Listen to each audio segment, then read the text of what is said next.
Hi and welcome to today's edition of Crafting with Mermaid Tears. I was really excited yesterday because in the mail I received this box called I Heart Mermaids, which comes with 6 different crafts that you can do. Unfortunately, other than the one craft, it only comes with 1 of each craft. It would have been kind of cool if it came with 2 of each craft, then the person could do it with a friend, but I guess you have to order another box. So I'm going to be doing the crafts, but of course adding sea glass and doing them more my style than the box style, but I want to try and walk through the instructions as closely as I can.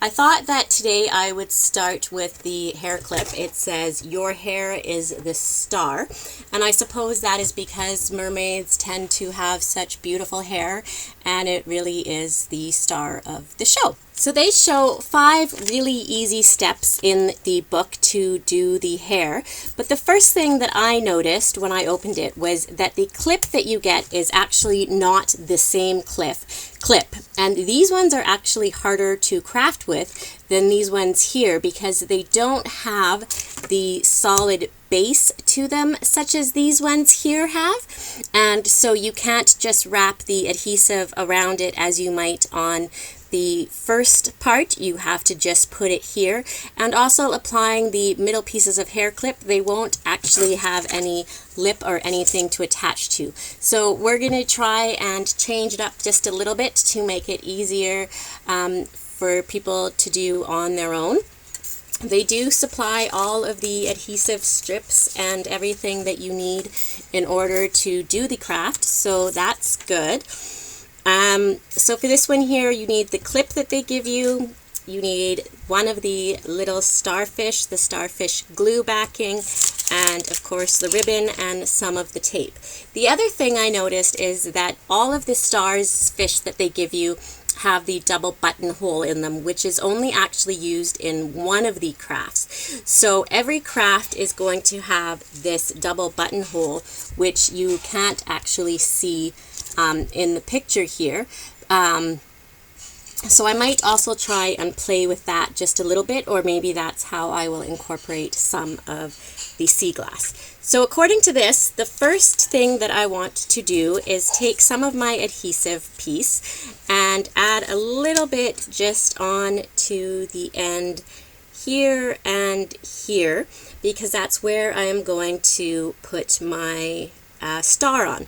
But before I do that, I actually think it'll be easier to put my piece of double-sided tape, the one side, on my starfish.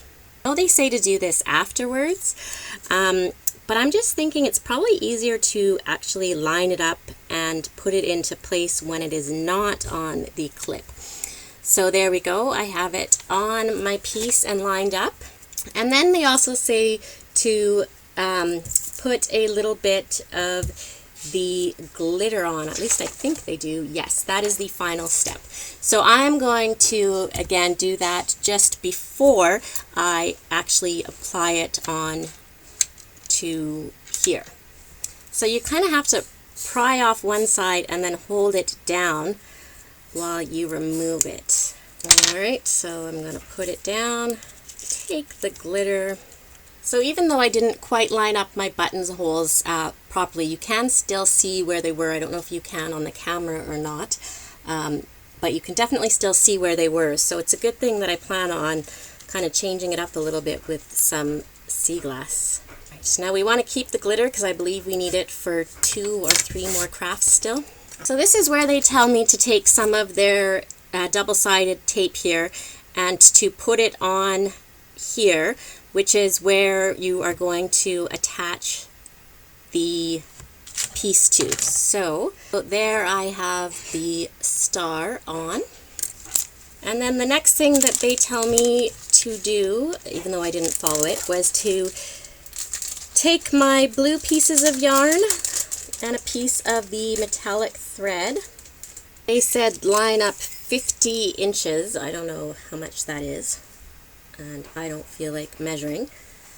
So I'm just going to fold it in half, and then fold it in half again. 2 pieces of that. Now I have short hair, so for me it makes sense to do shorter. but you probably want to try and get it about the length of your hair. And then this one here, I'm just going to hold it to one of my ends here. So what they say to do is take one piece from each of them, fold them in half, and put them in the middle of their clip, which again is a different clip, and just tie them in a knot into place right there. Now what you're going to see happens when you tie it, let me tie it here, is that it now very much is held out to the side and sticking sideways. So what you may want to do is actually tie it a second time, and then that's going to help it change directions. And so now that I've tied it a second time, they are hanging on top of each other instead of beside each other. Not that it makes that much of a difference. It is totally up to you how you want to do that. And again, because we don't have the one with teeth, it's actually going to be a little bit more annoying in the hair. And then after we are done that, they say you can either leave it like this, or you can fray the edges apart. And so by fraying the edges apart, it just makes it look a little bit more like hair, if you will. So you just take it and literally pull it apart into multiple strands.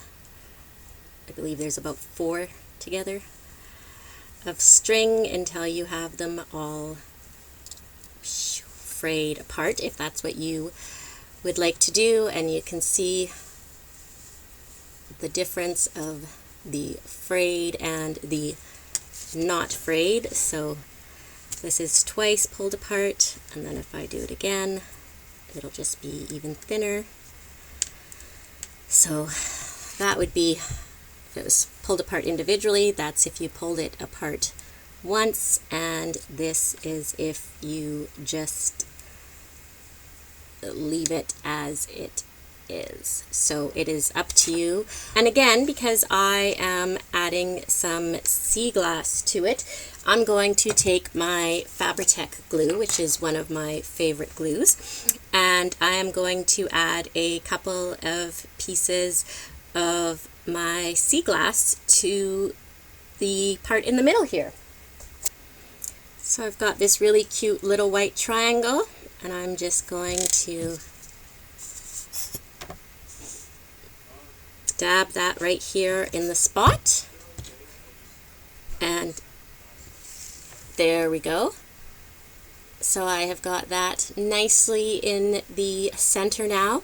And the other thing that I might do is actually go around and just put a little tiny one, because I have slivers of different colors, on the ends of each of it to brighten it up, and cover a little bit.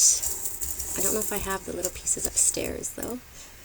Just, yeah, like bloop, like that, right here on the ends of them. Just tiny little. So there I have added the pieces onto every corner, and I also frayed all of the pieces of yarn. You do have to be careful because it does come apart quite easily, and if you try to fray the glitter one that comes with it, it tends to knot rather easily. But there it is, the hair clip.